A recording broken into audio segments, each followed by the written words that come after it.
Hey guys. So this is video 2 in my results from third lesson with the pro, which you know all about. Okay. For you guys suggested that I do a level up against Crazy Stone. So I went from 13Q up to 5 done, and without a loss. And when I got to 1Q, I mean, yeah, I'm winning and it's easy, but I found I'm facing situations that I'm unclear on. So I wanted to ask him questions about all the 1Q and above games. We only got to 1 and 2, and then I had to ask him other questions. So anyway, here's the 1Q game, me against Crazy Stone, and him showing better ideas than mine. Okay, we're looking at the white stones. Now, we know bottom left empty corner is bigger, but this is perfectly big enough. I get pinched. I was glad because these are some questions. Now, we looked at this in my first response to my lessons. I showed some Joseki, and this came up, and I'm going to repeat it here, partly because it's part of the video, and secondly, because it was particularly important to me. I've been wondering about this for so long, how to look at this white wall we're seeing in the upper right. So this is going to be a repeat if you've seen the first one, but let's look at it again for my benefit. Okay. How do we feel about playing away? Really big move. Well, this white group, yeah, and go to the corner and get out. Blacks attack severely, and we don't have a comfortable response. So we're going to pay for this. We might pay for it by black starting to chase up with A, settling at B. Black might settle at B, and now white's future is difficult because there's no counterattack. So since white is under attack here, starting here, this pretty severe attack, so we need to help.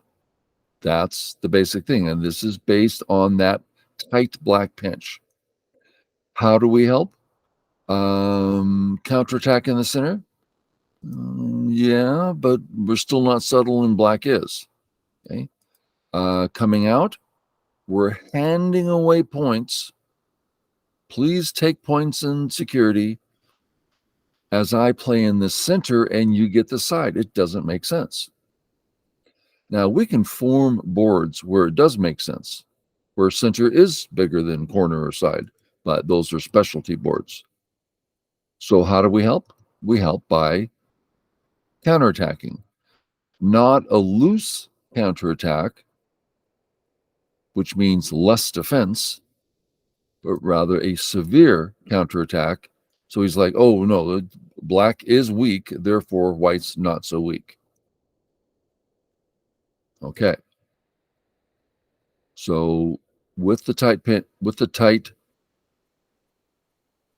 A pinch, which is the F stone, then we need to react clearly. Okay. What if, let's change that stone and put it here. And we ask the exact same question. What about the A wall? Same wall, but now B's different. How does that change things?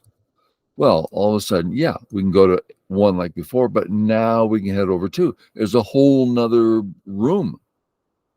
And B is further away, attacking us less. So now we have corner, side, and center, and a stone that's not attacking us particularly severely. You can play away, you can pinch, you have freedom. Freedom. Okay. Back to the game. In the game, I pinched not tight, and I come out. So when I see this, this came up in my second lesson with the pro, I think it was. Could have been the first, one of those two. They seem so long ago. And it was kind of a new idea. And it's still, here it is again. And I'm like, oh, that's so hard to see. As we walk through this, in my mind, the A stone, the B stone, I dislike every one because I'm seeing area one as not particularly large, and I defended it. I defended it again. I defended it again. Just feels like I'm wasting my time. While on the other hand, every one of these moves, black's getting a bigger and bigger wall, court facing the right, which is black stone there, and it's getting bigger. And I'm like, man, I feel very questionable about this. Now I'm going to put the stone here for a minute, which I didn't do in the game. And I want to keep track of time because this might turn into a two-parter. So 12:30. Okay. We got to this part in the game, and he says, oh, man, this is so good for white. And I'm like, what? What? His reaction was like, oh, just not just a little good for white, it's fantastic for white, you know? Like, holy cow, this is just game over. It's so good. I'm like, what in the, please show me this perspective. Says, well, first, area one. And he counted it very quickly by 1, 2, 3, 4, 5 times 6, 30 points. And I thought, well, first, that's a cool way to count it. I hadn't counted it that way. That's a fun way to count. 5 by 6, 30 points right there. Cash. Not a check, cash. Okay, that does sound good. And he says, black is simply cut. You can simply cut. If he tries to Atari, then something dies in the corner or whatever. So how about we give black save the cut? Okay, so now it's easier to talk about. Except now, black has an extra move on the board. So to count the board correctly, we have to put a white move down. Okay. So from this position, so this is the position, but it's unfinished. It's kind of like if we were to say, well, let's count from here. No, white, it's finished. White has to play. So we could count from here, but one more for the wall. Okay. Not finished. We play here. Black has an extra move on the board. So, okay. So this finishes it with an equal number of stones. Did you count that counting thing? It's the way to count. Okay. White's got the 30 points on top in cash, along with, we'll say that area one is a thick area, lots of strong white stones facing the left, which is massively large area on the board. So this is extremely positive for white. Now let's look at black. Black got how many points in area two? 6. I guess if we include area 3. So let's say the entirety of area 3, which includes 2 and 3. 2, 4, 6, 8, 10. This cuts, it's not particularly strong area. Half. Well, what about area 4? Oh, that's not blacks.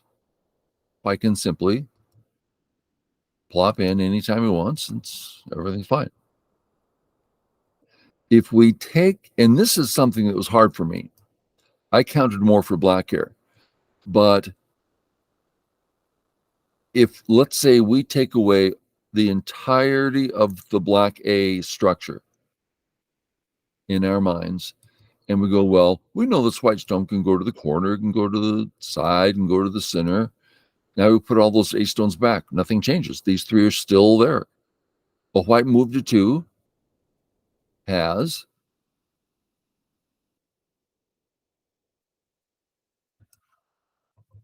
a full next move.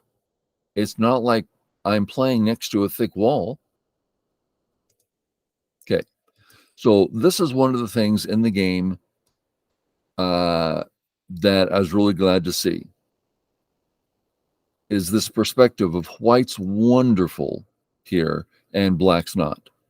That's hard because the right looks so big to me. So I don't know about you, but in my mind, I have to spend some time with that and let that change something inside me. So, okay, calm down. You're getting something wonderful.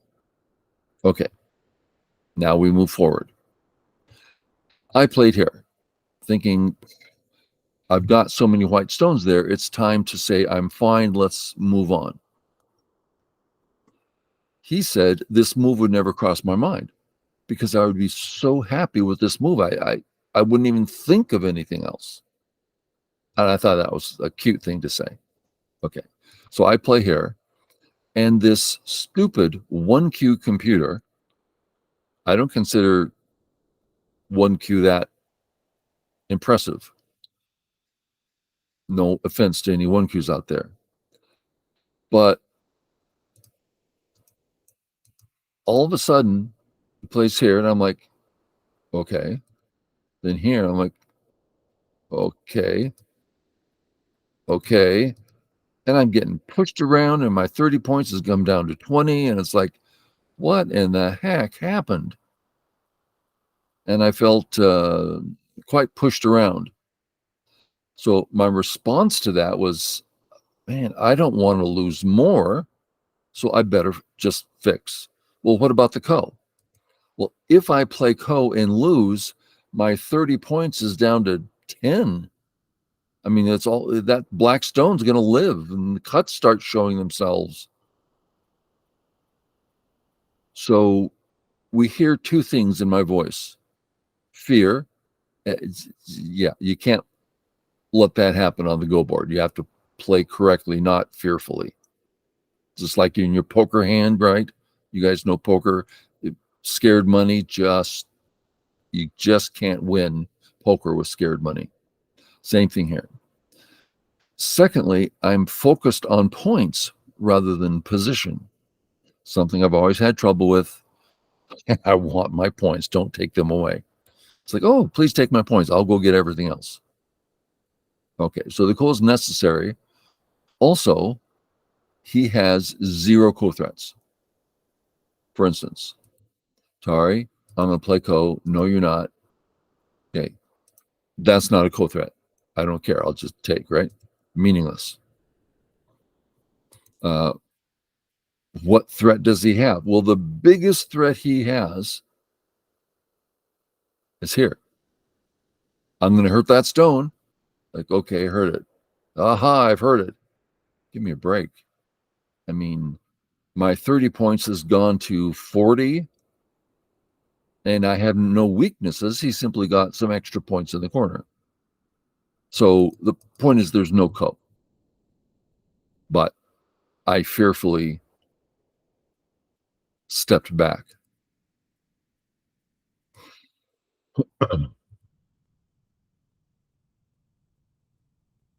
So I'm thinking, I need to get back to this guy.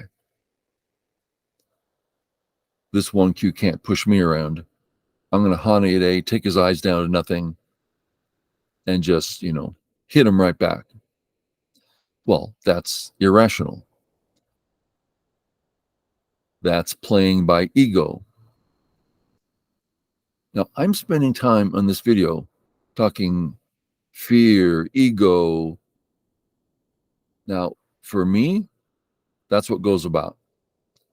It's a mirror into who I am. And I find that rather embarrassing because just 35 moves into the game and we're seeing, oh, Lance is fearful, Lance is an egomaniac, you can't push me around, all this stuff is coming out. And it's like, holy cow, calm down. Think about what you're doing.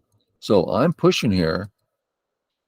And the pro's like, well, you're not even sure that, Sente. I mean, let's say, for instance, he plays here. You're going to respond? I mean, stuff's happening on top there. Let's say you respond. How about this? You're going to respond to that? He's alive now in Sente. I mean, it's not like it's an easy push around. So just play away. You're not in trouble there, and take your time. Later on, it's going to come back around. I'm like, so obvious. So I was not playing as a strong player against this 1Q. And that's also something perhaps some of you know. If you play below your level, you start playing at that level. I have a student that, man, when he wants to, he can play his 3 down, whole game, start to finish. But you put him against a 5Q, oh, he just takes the bait and he starts playing absolutely horrible. Because he sees garbage, he starts playing garbage. And this is what I'm doing in this game. Now, this move seemed to me, to be the most obvious, logical move imaginable. Why? Because now his A group can't get home to that wall. And secondly, we know he's got to cut at B. Okay. That's 2 reasons, splitting his groups. Thirdly, let's say he comes across the top, helping both groups, building a massively big wall in the center. Why in the world would I not play here?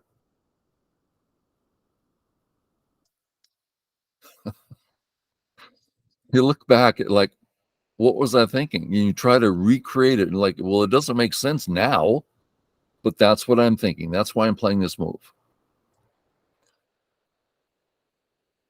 His response is, well, you've made those A stones awfully strong.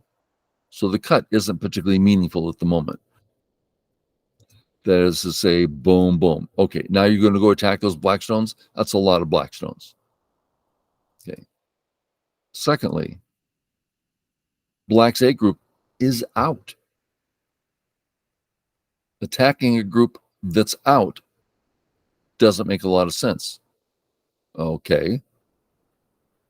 And then inside, I'm like, well, I was actually just thinking of that big wall. He says, well, let's imagine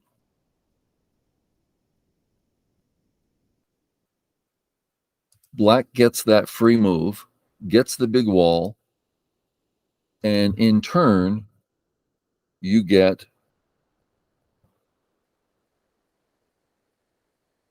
just a second, a group here. How do you feel about the wall? Well, it's not very impressive anymore. Well, it's your move. Go make that group on the bottom. Now, are you worried about his wall? No. No. So all of a sudden, it's like, what was I thinking? I'm playing as a 1Q against a 1Q. Now, I'm still winning. That part's easy. But I'm not thinking clearly. Okay. He comes down. So take a guess what I do. Boom.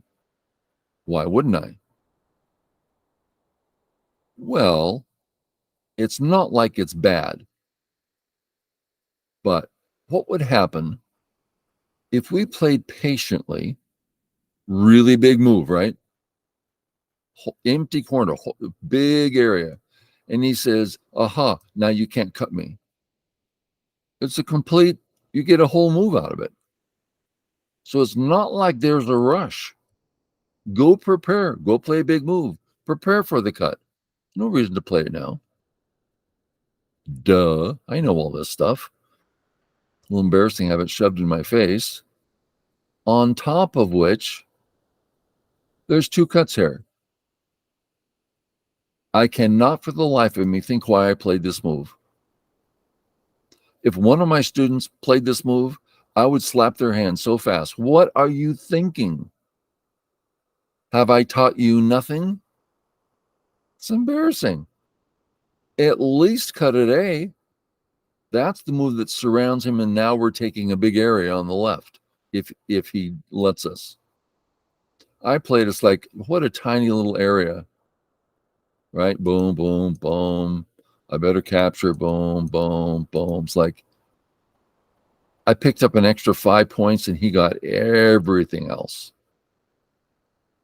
So luckily he's a 1Q, and I didn't get so punished. And in the game, I'm like, oh my God, my corner's dying. I felt so bad. Man, we all know this feeling of playing bad.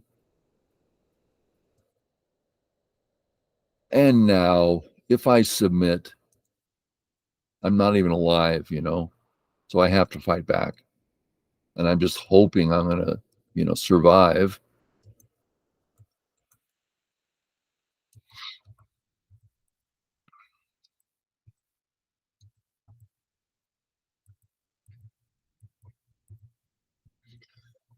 So upper left, his ace stones are dead, so I'm alive, and he can't get two eyes at B. So that's white captures all that. So game's over. Black played worse than me. I played horrible. I can't tell you how bad this is for white. But black played worse, so easy win. But we still have questions. Okay, here.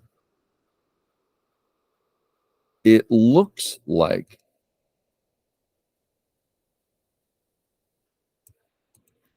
black's got that's almost half the board. What am I going to do now? That's what I'm seeing here. So I'm thinking, man, I want to come in as fast as I can. Now, I didn't play this move, but this is what's in my head. I need to stop him from taking this huge area. And I don't dare do it quickly, because if I'm cut, I can't survive in there. These are all just stupid, horrible thoughts. So my question to him, do I have time to increase my corner? Black's not going to live in there. That's a really seriously big corner. But then it's black's move in his big area. Or do I live in the bottom right? If I want to live in the bottom right, A, B, or C. So in his mind, there's not a lot of questions here. So, not B. Why? Because you're making it very difficult to live on the right, which is black's biggest area.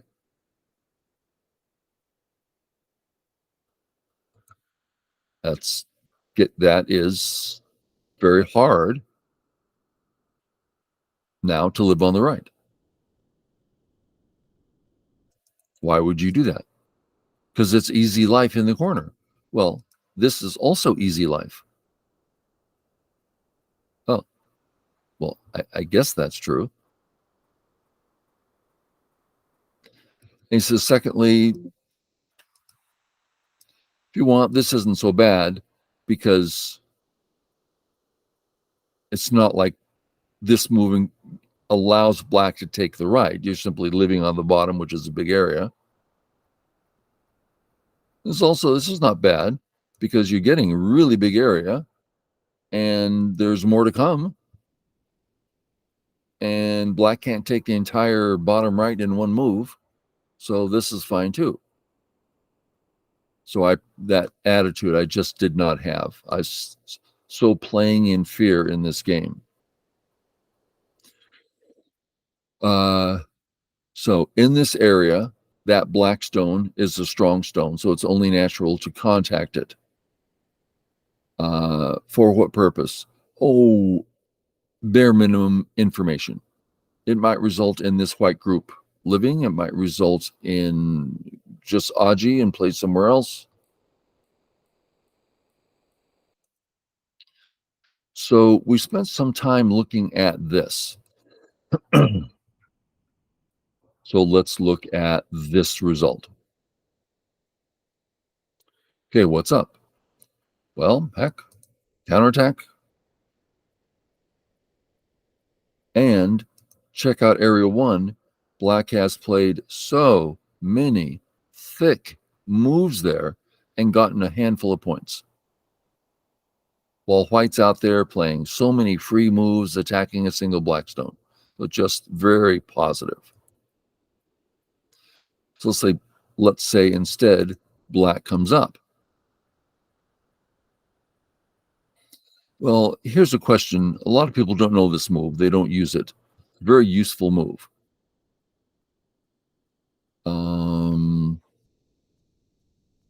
Let's see, we're on move just almost 90. I'll try to remember that.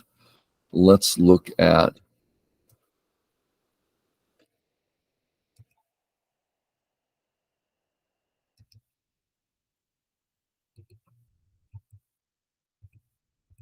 so here's that same cut, right? That we had in the game. If you don't quite see it, because it's kind of reversed and backwards in the bottom right, but you'll see it. Check out this black move. From this position, it sure looks like that black stone's dead. So, well, black can't do that, right? Because of the Atari kill. Atari back. We can't save because we die. So we have to take Atari. Well, we have to fill. Oops, black slipped out. So the black stone can get out. Is surprisingly large percentage of the time, this is the appropriate way. But we don't see this move much. It's interesting. Okay, so let's take this back to the game. And I said we were at almost 90.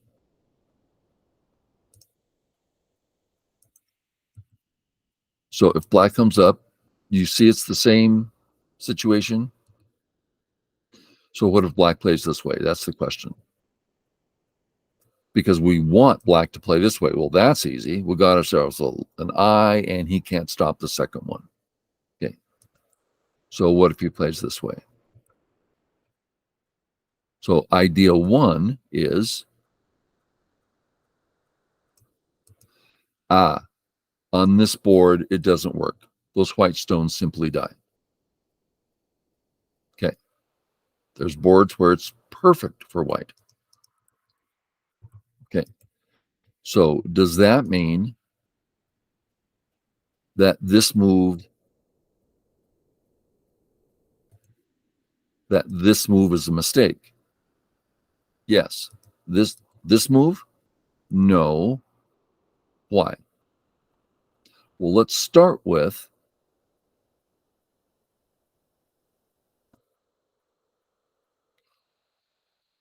we check out the 3 white stones, and we know that white can get these 2 moves in Sente. In a, threaten to kill, then Atari, and black takes these stones. So those stones are off, right? Gosh, here I'm doing all that when I can just go white, black, white, erg, white, black, white, black. So we've added 2 extra stones to that white position. Now, that's not incredibly wonderful, but in some continuations, that's exactly what you want to finish up your life or something. So this is available in the position. So when we counter, we have a white stone here, or more precisely, a thick white stone here, right? We have this position when we're looking at the pinch, if we want it. So the point of this long, laborious task is to say that even if we sacrifice those 2 stones, they're worthwhile. Okay. Next, let's look at white comes out. Okay. Black better not get surrounded. Then all of a sudden, this move. Well, do you remember that Aji? Now we can play it this way, Atari. Oh. So there's still ways to use that Aji. So don't commit one way. And this is the beautiful thing about this Aji. Once it's sitting here, we have, in effect, 2 white stones at the triangles. We also have a free white stone at the square. Did you see? Because we played that out, and that was Sente. So that's the beauty about the Aji. We also have a free white stone at this square, which isn't a particularly interesting place to have a white stone. So you have all these invisible moves around. That's the beauty of Aji. Okay. Back up here. I went this way. When do you contact? When it's an emergency. It's not an emergency. Oh, I know. I was afraid. I apologize. Okay. Come down. I continued on searching for life, which is ridiculous. Just play lightly. Crosscut. Life will come naturally. It's just no way for life not to come about here. There's 3.5. So there's 3 white stones, 2 black stones. Black's going to win? Absolutely no. It's equal. We're having an equal fight locally. Of course I'll be fine. Okay, so I played here really bad, slow moves. I live. Yeah, I've got some Aji left behind. Okay. I started to come in to the area. Okay. So again, in my head, I'm seeing this wall. And I'm going, oh, my dead A group is turning into a massively large black area. So you can see my fear. What should I be thinking? Oh, let's walk into that area with A as I gain points. Oh, let's walk into the area with B as I gain a bigger corner. Black can't take everything in one move. So I came in really bad, really, really bad. I made some pushes. I come on down. Oh, look at me coming into the area. How many points have I gained in the last 5 moves? 0. Could you have been making some really good points? Yeah, I didn't want to. God, I played bad. And then he gets this move. Oh my God. It's horrible. I could have had that entire thing locked up as cash. Instead, we're sharing the corner. God, it's just embarrassing. I'm serious. Really embarrassing. And I have to fix. Seems to me, I don't know. I'm so afraid at this point. And I come in. Now, I won this somewhat easily, but through fear and hesitation and bad principles,